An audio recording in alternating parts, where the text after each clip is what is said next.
Hello Lakers fan, if you are one of those who are always up to date with the news about our Lakers, then you need to stay tuned to what is coming up on our Lakers news channel. I am preparing exclusive coverage on the possible signings of Lakers, and what I can tell you is that rumors are catching fire on social media, and if you don't want to miss any information, stay tuned. We have exclusive news every day. If you are a true Lakers and don't want to be left out of the news, be sure to subscribe. Subscribe to the channel and turn on notifications. Let's go to the video. Austin Reeves owns up to struggles versus Timberwolves, vows to come back stronger. The Los Angeles Lakers' first-round exit at the hands of the Minnesota Timberwolves wasn't just disappointing, it was a wake-up call. Outplayed in nearly every facet of the game, the Lakers fell in 5 games, and one of the most glaring issues was how Austin Reeves struggled against Minnesota's size, physicality, and relentless defense. Reeves averaged 16.2 points, 5.4 rebounds, and 3.6 assists per game during the series, shooting just 41.1% from the field and 31.9% from 3. While his rebounding numbers held steady, his overall efficiency and impact took a noticeable dip. Aside from a few bright moments, Reeves was mostly neutralized, something that heavily limited the Lakers' offensive options, especially when the margin for error was already razor-thin. When asked to reflect on what went wrong for the team, Reeves didn't deflect. He faced the disappointment head-on and took personal accountability. "Honestly, I just don't think we played our brand of basketball," Reeves said. Credit to Minnesota, they were locked in and made it tough. But at the end of the day, we weren't ourselves. And I know I didn't play the way I'm capable of. You can point the finger at me, I don't mind. I wasn't good enough to help us win, and I wish I could have done more. But I didn't. I gave it everything I had, and sometimes that's just not enough. But you live, you learn, and I promise, I'll be back in the gym this offseason, and I'll come back better. Reeves was later asked what specifically he plans to work on this summer. His response was humble, but it carried the quiet confidence of someone who's defied expectations at every turn. "I just need to be better, plain and simple," he said. "I know I have the talent to do that, I've shown it time and time again. The truth is, most people never expected me to even be in this position. A lot of folks didn't even know my name a few years ago. But I kept showing up, kept proving myself, and I'll keep doing that. That's just who I am. I didn't deliver this time, and it hurts. But I can't go back and change it, I can only move forward and grow from it." A thin margin for error. The Lakers' roster construction was such that Reeves, Luka Doncic, and LeBron James all had to perform at their peak every night just to keep the team competitive. There was little room for an off game, let alone a rough series, without the entire foundation beginning to crack. Reeves' underwhelming series exposed how little depth the Lakers had behind their star trio, and underscored the need for reinforcements this offseason. That's not just a luxury anymore, it's a necessity. What's next for Reeves and the Lakers? Despite the disappointing end to the season, Reeves remains a key piece of the Lakers' future. His work ethic, versatility, and ability to rise in big moments, as we've seen in past playoff runs, make him a crucial part of any roster built around Doncic and LeBron. The front office knows it must strengthen the supporting cast so that players like Reeves don't shoulder more than their share of the burden. Still, if the Lakers were ever to explore trade options, Reeves would be a valuable asset. He's under contract for 2 more seasons after signing a 4-year deal in the summer of 2023. The 2025-26 season is fully guaranteed at $13.94 million, which would be the number used in any potential trade scenario. His final year, valued at $14.9 million, is a player option, one he'd likely decline if he continues to grow as expected, making him an even more intriguing piece for both the Lakers and other teams. The bottom line. Austin Reeves knows he didn't rise to the moment this time, but he's not running from it. He's owning it, and using it as fuel. In a league where stars are often guarded and deflective, Reeves' honesty is refreshing. He's been underestimated his whole life, and that's exactly what drives him. "This one's going to sit with me for a while," he said. "But trust me, I'll be back. And I'll be better." Media reaction and fan support, a mixed response. In the aftermath of the series, media coverage surrounding Reeves has been mixed. Some outlets pointed to his underwhelming performance as a key reason for the Lakers' early exit, while others praised his accountability and leadership in taking the blame. On social media, Lakers fans were divided. Some expressed frustration at Reeves' inability to step up offensively, while many others rallied around him, praising his honesty and willingness to own up to his shortcomings. On X, formerly Twitter, the hashtag Reeves Redemption began trending after his post-game comments, signaling fans' belief in his bounce-back potential. Former Laker and now analyst Pau Gasol tweeted, "Tough series for Austin, but growth happens through adversity. I've seen this kid put in the work. He'll be back stronger. Lakers fans, keep believing." Even within the Lakers locker room, sources say Reeves' accountability was appreciated by veterans and coaching staff alike. One team source noted that Reeves was one of the first back in the gym after the loss, already reviewing film and working on specific weaknesses exposed by the Timberwolves' defense. Reeves' development plan, what he's targeting this summer. Internally, the Lakers' development staff has already outlined an off-season plan for Reeves that will focus on two key areas: improving his physical strength and refining his shot creation against longer defenders. The Timberwolves' length, particularly on the perimeter, forced Reeves into uncomfortable situations, and the goal now is to make sure that never happens again.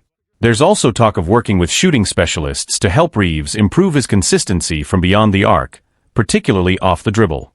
With Doncic commanding so much defensive attention, Reeves will continue to get opportunities in catch-and-shoot and secondary playmaking roles that demand elite decision-making and execution under pressure.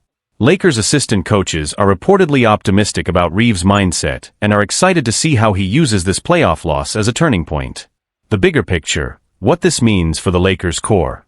The Lakers are now entering a crucial offseason, with their big three, Doncic, LeBron, and Reeves, at the center of everything. While LeBron's future remains somewhat uncertain as he approaches his 22nd season, Reeves represents the bridge between the present and the future.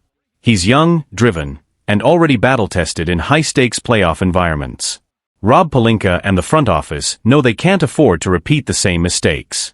The lack of bench depth and interior presence left no room for error, and Reeves was among the players most affected by that imbalance.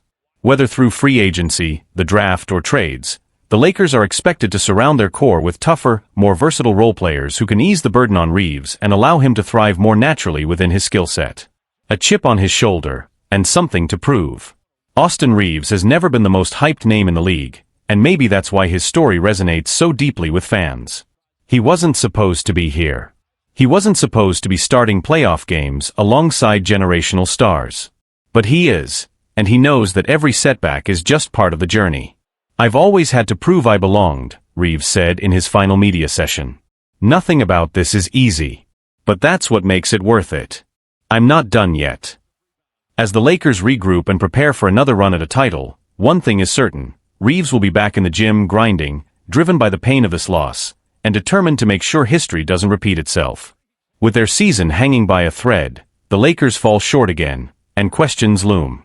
Facing elimination and with their season on the line, the Lakers stepped onto the court Wednesday night with one goal: survive. But as had become a troubling trend in this series, the game quickly unraveled into a familiar nightmare. A 103-96 loss at home sealed their fate, an early playoff exit for a team that began the season with championship ambitions. Even with Luka Doncic playing through visible pain after a lower back injury late in the first half, the superstar guard fought valiantly to keep the Lakers alive. He powered the offense in the third quarter and finished with 28 points, 9 assists, and 7 rebounds, going 12-for-15 at the free throw line. LeBron James added 22 points but struggled from deep, hitting just one of 5 attempts from beyond the arc. Rui Hachimura emerged as a rare bright spot, draining 5 threes, while Austin Reeves had another tough night, shooting just 2 for 10 from 3. Now, as the dust settles on a season that fell far short of expectations, 3 key issues stand out as the reasons behind LA's first-round collapse. 1. The cost of not having a true center. Head coach J.J. Redick stuck with the same small-ball lineup he used to close Game 4, Doncic, Reeves, Finney-Smith, LeBron, and Hachimura. Jackson Hayes, the only active center, never left the bench. The decision backfired immediately, and decisively. Minnesota's Rudy Gobert dominated the paint with a monster performance: 27 points, 24 rebounds, and 2 blocks. The Timberwolves crushed the Lakers on the glass, winning the rebounding battle 54-27 and scoring 20-second chance points to LA's 10. Despite a dismal night from 3, 7-for-47, just 14.9%, Minnesota owned the interior, outscoring the Lakers 56-40 in the paint. Redick's attempt to insert Maxi Kleber, making his first appearance since January, was too little too late. The undersized, out-of-rhythm lineup couldn't match Minnesota's physicality. The small ball unit posted a net rating of -10.9 in the series, exposing a flaw that was obvious before the playoffs even began. This team simply didn't have enough size to compete at the highest level. 2. Fourth-quarter collapses became the norm.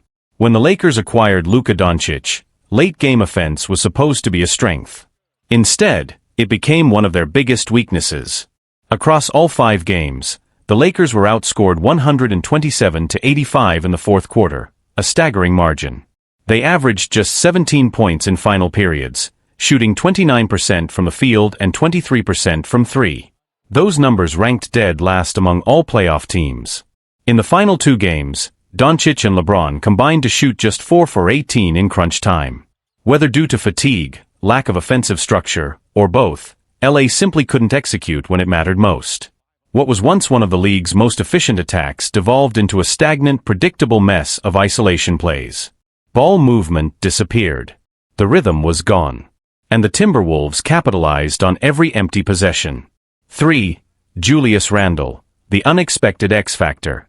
In a star-studded series, it was Julius Randle who ended up tipping the scales, again and again. In Game 5, Randle posted 23 points, 5 rebounds, and 4 assists, shooting 8 for 16 from the field. Whenever the Lakers showed signs of a rally, Randle answered with a bucket, using his strength to bully smaller defenders like Reeves and Doncic, and his quickness to beat bigger wings off the dribble. He finished the series averaging 22.6 points, 5.2 rebounds, 4.6 assists, and a surprising 39% from beyond the arc. He became a nightmare matchup the Lakers couldn't solve, exposing Reic's switching schemes and forcing the defense into constant frantic rotations. What's next for the Lakers? Urgency, accountability, and a short window. This early exit raises serious, immediate questions for Rob Pelinka and J.J. Redick. The team's failure to roster a reliable center, its recurring late-game meltdowns, and its heavy reliance on star talent without a balanced supporting cast are glaring flaws that can't be ignored. LeBron James isn't getting younger, and Luka Doncic needs a fully functional, well-rounded roster to truly compete for a title. Time is not on their side. The front office must now address the clear priority, securing a legitimate rim protector and rebuilding a defensive identity from the inside out. They also need to deepen the rotation to reduce the burden on their top 3 players and to avoid the offensive blackouts that define the series. The season may be over, but the accountability is just beginning. And if the Lakers want next year to be different, bold changes, not just tweaks, will be necessary. Lakers become prisoners of their own punchline after playoff elimination. What started as a playful rallying cry, Lakers in 5, quickly turned into an unfortunate twist of fate. What was meant to be a confident prediction by Lakers fans on social media became a cruel irony. Yes, the series ended in 5 games, just not in the way LA had hoped. The Minnesota Timberwolves swept the narrative off its feet, eliminating the Lakers in 5 games and flipping the Lakers in 5 joke right back on them. And rest assured, nobody let it slide, especially not the opposing players. They said Lakers in 5, and we won in 5. So I guess that makes it 10 times sweeter, laughed Timberwolves star Anthony Edwards during the post-game press conference that followed their series-clinching win. Edwards didn't stop there. He was later seen celebrating through the streets of Los Angeles, throwing light-hearted jabs at Lakers fans as he soaked in the victory. The message was clear: this wasn't just a win, it was a statement. When jokes turn into headlines. The Lakers in 5 meme wasn't the only source of embarrassment. Adding insult to injury, the team also became the butt of another painful narrative, the failed trade for center Mark Williams from the Charlotte Hornets. Just before the deadline, the Lakers pulled out of the deal, claiming Williams hadn't passed his medical evaluation and citing undisclosed injury concerns. The Hornets, for their part, denied any wrongdoing. The issue faded into the background, until it didn't. With no real center in the rotation, LA's lack of size became impossible to ignore. Rudy Gobert absolutely feasted in Game 5, pulling down over 20 rebounds and dominating the paint with ease. The Lakers, painfully exposed, looked like a team crying out for exactly the kind of presence Mark Williams could have offered. And just in case the message wasn't clear enough, Williams himself added a final jab. Moments after the Lakers were eliminated, he posted a simple smiley face emoji on social media, no caption needed. The irony spoke for itself. A painful lesson in narrative control. For Lakers fans, This playoff run was supposed to be about redemption, resurgence, and championship dreams. Instead, it ended with social media jokes, missed opportunities, and painful what-ifs.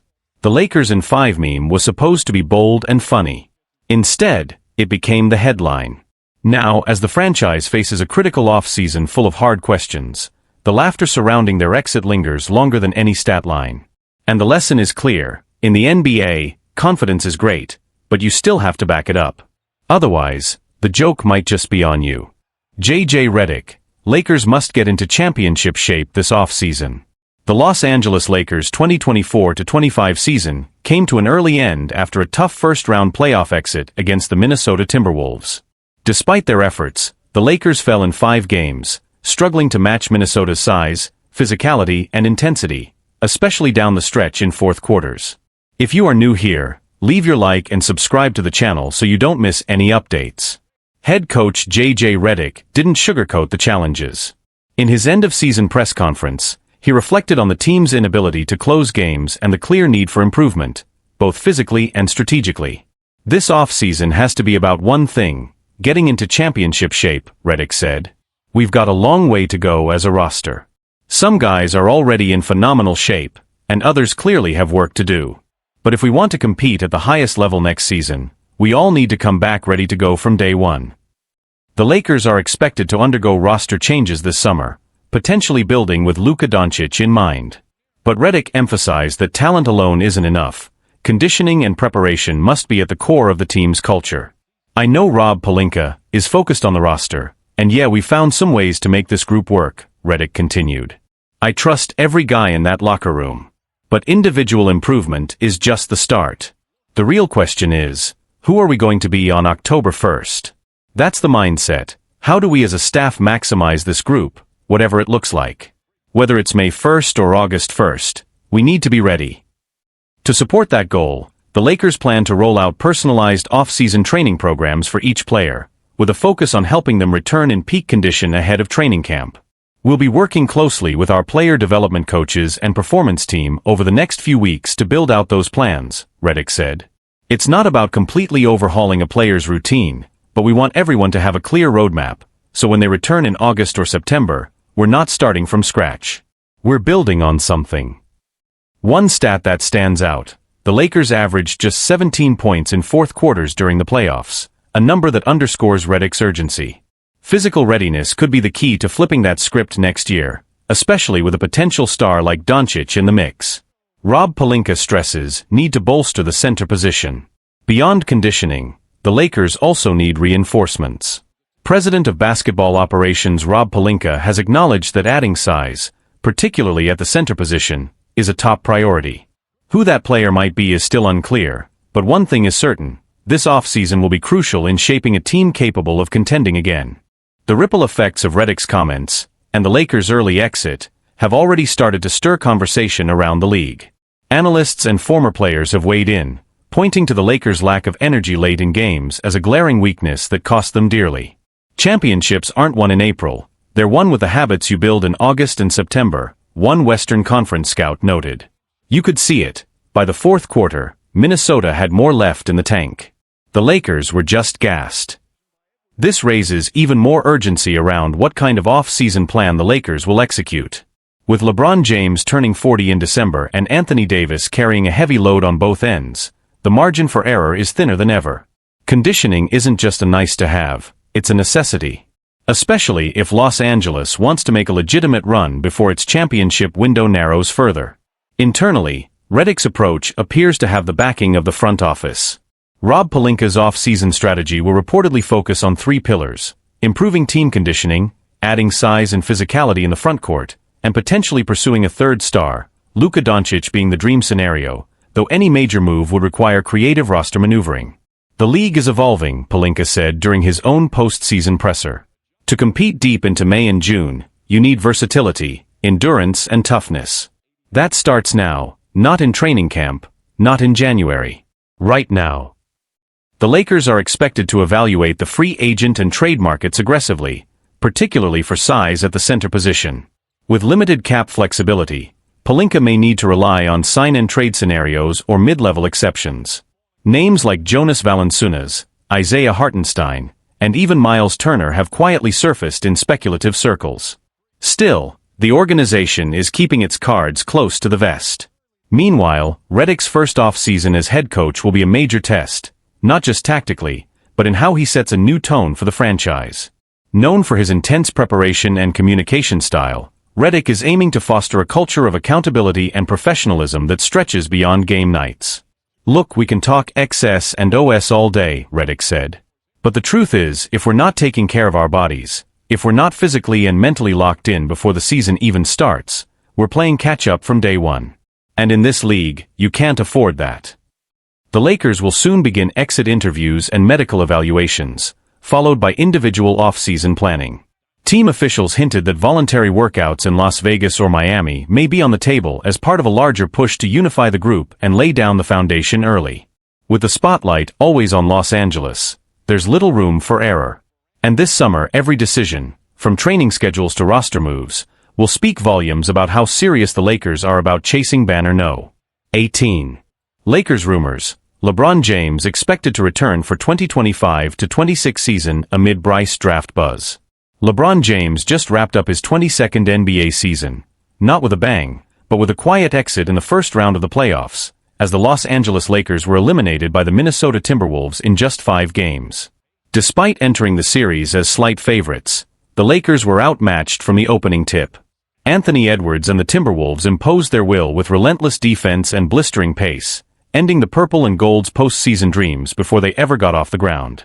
Now, the Lakers face a pivotal off-season. And no question looms larger than this: what's next for LeBron James? As he's done in past years, LeBron didn't commit to anything definitive when asked about his future. But according to Shams Charania of ESPN, all signs currently point to a return for the 2025-26 season, and possibly beyond. There's no indication that LeBron is preparing to retire, Charania reported. From what I understand, he's expected to play at least one more season. The 2025-26 season would be his 23rd year in the league, matching his iconic jersey number. It's also worth noting the All-Star Game will be in Los Angeles that year. A lot of stars seem to be aligning. LeBron turns 41 this December, and while most players would have hung up their sneakers long ago, he continues to defy age, logic, and expectations. But there may be another reason he's considering extending his career. His youngest son, Bryce James, is potentially eligible for the 2026 NBA draft. If Bryce shows the development to make the leap, LeBron could choose to extend his career just long enough to share the court, or at least the league, with another of his sons. That's the X factor, Charania added. If LeBron believes Bryce can be draft-ready in 2026, that could absolutely keep him in the league beyond next season. It's never felt like LeBron would walk away after this season. And now, with the 2026 draft on the horizon and plenty still to play for, the Lakers can move forward planning with him firmly in mind. Importantly, Los Angeles does own its first-round pick in 2026, fueling speculation that Bryce could one day wear the same jersey as his legendary father. LeBron praises J.J. Redick's first year as Lakers head coach. While the season didn't end the way they hoped, there were bright spots, including the emergence of J.J. Redick as a strong voice in the locker room. Reic, in his first season as an NBA head coach, earned LeBron's respect for his leadership and composure under pressure. "I think JJ had an incredible first season as a head coach," LeBron said. "Being a rookie coach in the NBA is already tough, but being a rookie coach for the Lakers? That's a whole different challenge. And I thought he handled it beautifully." LeBron highlighted Reidic's commitment to growth, his willingness to hold players accountable, and the energy he brought to a team that needed it. "He pushed us. He motivated us. He held us to a standard," James continued. "JJ and his staff did a great job all year long, and I truly believe he's going to be a great coach in this league for a long time." As the Lakers prepare for another defining offseason, with a possible roster retool, the looming Bryce draft question, and LeBron's legendary timeline still unfolding, it's clear the organization is committed to building something sustainable around their superstar. And if LeBron's staying, the rest of the league better pay attention. A franchise at a crossroads, but with a clear centerpiece. With LeBron James likely returning for year 23, and his influence on and off the court as strong as ever, the Lakers find themselves at a crucial pivot point. The organization must now build around a still elite but aging superstar, while planning for the future that could include his son Bryce. Sources close to the team suggest that the front office is treating this offseason as a legacy-defining moment, not just for the franchise, but for LeBron himself. The possibility of the NBA's first father-son duo playing simultaneously in the league, and potentially for the same team, is more than just a storyline. It's a marketing and basketball milestone the Lakers are uniquely positioned to capitalize on. Adding to that, the 2026 NBA All-Star Weekend, set to be hosted in Los Angeles, could serve as a symbolic tribute to LeBron's career. The idea of him participating, possibly in his final All-Star game, in front of the home crowd, makes the prospect of keeping him in purple and gold even more enticing. But symbolism alone won't be enough. The Lakers are expected to aggressively explore roster upgrades this summer, with a focus on adding size and depth at the center position, as both J.J. Redick and Rob Pelinka have acknowledged. Targeting another playmaker or shot creator to ease the offensive burden on LeBron and Anthony Davis. Maximizing younger talent, such as Austin Reeves and Rui Hachimura, who are expected to be integral in any revamped game plan. J.J. Redick's vision, culture, conditioning, and commitment. Behind the scenes, Redick is already working closely with Lakers performance staff and assistant coaches to craft customized off-season programs for each player. His message is clear: showing up in shape isn't optional, it's the standard. He wants a team that's not just talented, but relentless, said one team insider. He's focused on building habits, routines, and accountability from the first day of the offseason, not just once training camp begins. This aligns with LeBron's own work ethic, which has long set the tone for every team he's led. If the rest of the roster follows suit, the Lakers could return next season not just hungry, but prepared to compete on a championship level from the jump. League reactions and fan expectations. Across the league, news of LeBron's likely return has sparked a mix of admiration and anticipation. Several current and former players have publicly expressed awe at his longevity, and curiosity about what this next chapter might hold. If anyone's going to play 23 seasons and still be dominant, it's Bron, said former teammate Dwayne Wade. And if he gets to play with Bryce? That's bigger than basketball. Lakers fans, too, are watching with cautious optimism. After a roller coaster season and a frustrating early playoff exit, many see the 2025-26 campaign as a final window to chase another title with LeBron and AD still at the helm. Whether that includes Bryce or not, one thing is clear: LeBron James isn't finished yet. And with a motivated head coach, a focused front office, and history potentially in the making, the Lakers have every reason to believe that their best story might still be unwritten.